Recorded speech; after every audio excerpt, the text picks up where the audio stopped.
Everyone, welcome back to my channel. तो आज फिर से एक नए सेशन के साथ, जैसा कि आप लोग देख पा रहे हैं कि जो आज का हम लोग का जो पर्टिकुलर टॉपिक है वो ईवीएस के कुछ क्वेश्चंस डिस्कस करेंगे। दो ही क्वेश्चंस हैं लेकिन काफ़ी इम्पॉर्टेंट हैं उनके लिए जिनका सेमेस्टर सेकेंड है, क्योंकि ये जो AECC इलेक्टिव कोर्स है ये कंपलसरी कोर्स है, तो इसके लिए सबको प्रिपेयर करना है।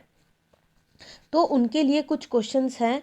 तो वीडियो को ज़्यादा ना लंबा करते हुए सीधे क्वेश्चन पे जंप करेंगे और कुछ दो क्वेश्चन डिस्कस करेंगे, थोड़ा एलाबोरेटली डिस्कस करेंगे।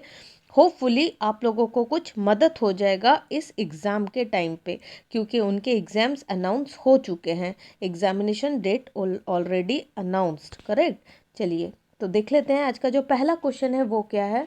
तो जो क्वेश्चन है वो पूछ रहा है कि what is the land degradation and उसके कॉजेज़ क्या, साथ ही उसके इफ़ेक्ट्स क्या, ये पूछ रखा है।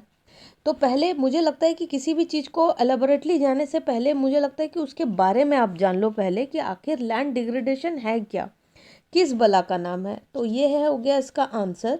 तो पहले डेफिनेशन देखते हैं कि लैंड डिग्रेडेशन क्या है। तो land degradation is the reduction और लॉस ऑफ द बायोलॉजिकल और इकोनॉमिकल प्रोडक्टिविटी।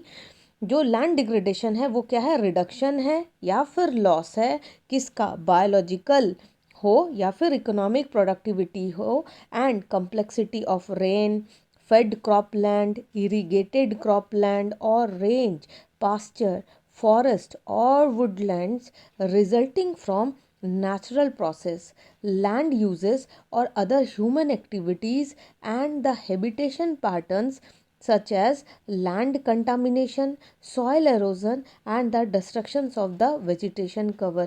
ये सब के कारण क्या होता है, लैंड बिल्कुल डिग्रेड हो जाता है, यानी कि लैंड की जो क्वालिटी होती है वो बिल्कुल डिक्लाइन कर जाती है। आप उस पर कुछ सोच नहीं सकते कुछ भी करने का, क्योंकि लैंड का जो लेवल है, लैंड का जो प्रोडक्टिविटी है वो डिक्लाइन कर जाती है। उसको लैंड डिग्रेडेशन, देखा ना अभी यहाँ पर कितना कुछ बोला। तो भाई इसके इफ़ेक्ट्स क्या है, तो कुछ थोड़ा सा पढ़ते हैं कि उसके इफ़ेक्ट्स और कॉजेज़ के बारे में, क्योंकि क्वेश्चन में पूछ रखा है। तो its impact can be far reaching, बहुत दूर तक, including loss of soil fertility. भाई लैंड की बात करेंगे तो लैंड में होता है सॉइल, और सॉइल की फर्टिलिटी, जब लैंड का डिग्रेड हो रहा है तो भाई सॉइल की भी फर्टिलिटी गिरेगी ही गिरेगी।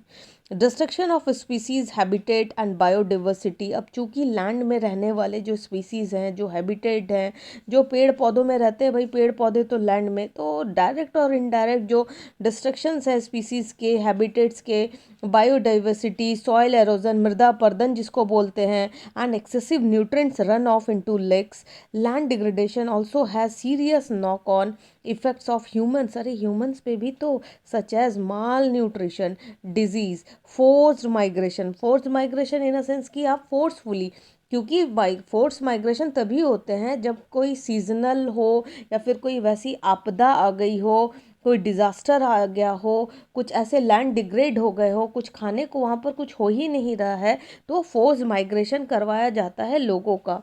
Cultural damage and even war भी, ठीक। चलिए नेक्स्ट जो है कि land degradation is global problem largely related to agriculture use, deforestation, climate change. Cause include land clearance such as clear cutting, deforestation, agriculture depletion of soil nutrients through poor farming practice। हम लोग high fertiliser, मतलब ज़्यादा chemical वाले fertiliser use करते हैं, HYV seeds use करते हैं, जिसके कारण फ्रिक्वेंटली यूज़ करते हैं, जिसके कारण जो लैंड है वो क्या होते हैं, डिग्रेड हो जाते हैं, यानी कि उनका जो ग्रेडेशन है वो कम हो जाता है। तो this is all about first question. आज का जो सेकंड क्वेश्चन है वो देख लेते हैं। This is question number second.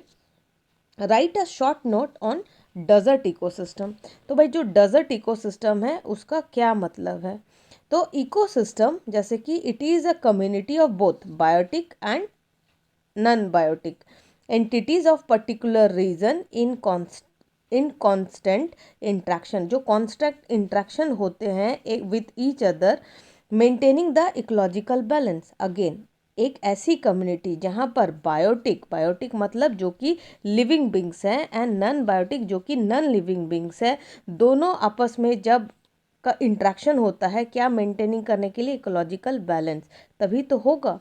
तो डेजर्ट इकोसिस्टम पूछा है कि व्हाट इज डेजर्ट इकोसिस्टम। तो डेजर्ट इकोसिस्टम है कि they are found all over the world. First point, the days are hot and the nights are quite cold. Yes, बिल्कुल correct कि जो डेज हैं वो बिल्कुल गर्म आग का गोला और जो रातें हैं वो बिल्कुल ठंडी।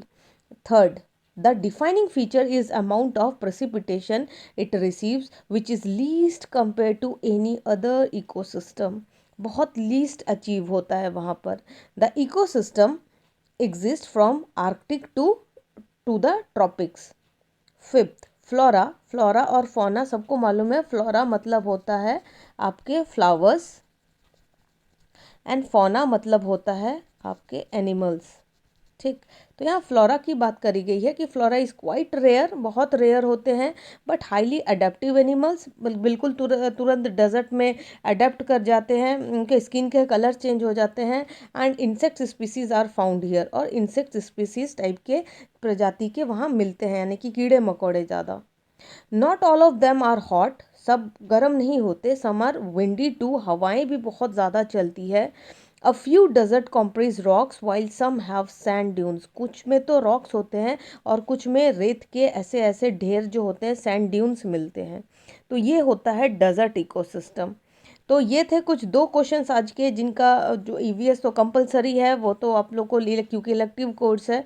तो ये जो सेमेस्टर 2 के एग्जाम्स होने वाले हैं एनवायरमेंटल साइंस के, उनके लिए दो क्वेश्चन काफ़ी मददगार हो सकता है। Hopefully you like the session. Thank you.